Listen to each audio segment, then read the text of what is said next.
ఈ దేశంలో హిందువులు మెజారిటీగా ఉన్నారు. మెజారిటీగా ఉన్నటువంటి హిందువులు క్రిస్టియన్స్ అందరిని మతం మారమంటున్నారా? ముస్లింలు మతం మారమంటున్నారా? నువ్వు హిందువు అయితేనే నువ్వు హిందువుగా ఉంటేనే ఒప్పుకుంటామంటున్నారా? లేదే. ఎవరి మతం వాళ్ళు పాటిద్దామంటున్నారు. కానీ హిందువుల్ని మతం మారుస్తాం అన్నటువంటిది క్రైస్తవులు ఓ పక్కన చేస్తున్నారు. ముస్లింలు ఒకవైపున చేస్తున్నారు.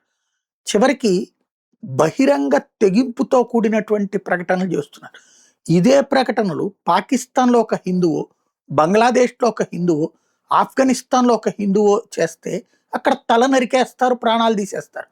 అక్కడ ఏమీ చెయ్యకుండా తమ బ్రతుకేదో తాము బ్రతుకుతున్నటువంటి వాళ్ళని కూడా తెగ నరుకుతున్నారు, లేదా బలవంత మత మార్పిడి చేస్తున్నారు. అక్కడ అది కరెక్ట్ అంటున్నారు. జెన్యూన్ అంటున్నారు. ఈవెన్ ప్రపంచ ముస్లింలు ఎవరు దాన్ని తప్పు పట్టట్లేదు. అదే ఇక్కడికొచ్చేటప్పటికి బహిరంగంగా బెదిరిస్తున్నారు. కోల్కతాకి సంబంధించినటువంటి మేయర్ ఎట్లాంటి కారు కోతలే కూశాడు. ప్రస్తుతం 17% మంది ముస్లింలు ఉన్నాం కాబట్టి మైనారిటీ అంటున్నారు. అల్లా మాకిచ్చేటటువంటి శక్తితో ఒక రోజున మేము మెజారిటీ అవుతాం. అప్పుడు మేమేంటో చూపెడతాం. అంటే ఇప్పుడు మెజారిటీ ఉన్న హిందువులు ఏంటో చూపెట్టమని పిలిపిస్తున్నాడా? సవాల్ చేస్తున్నాడా?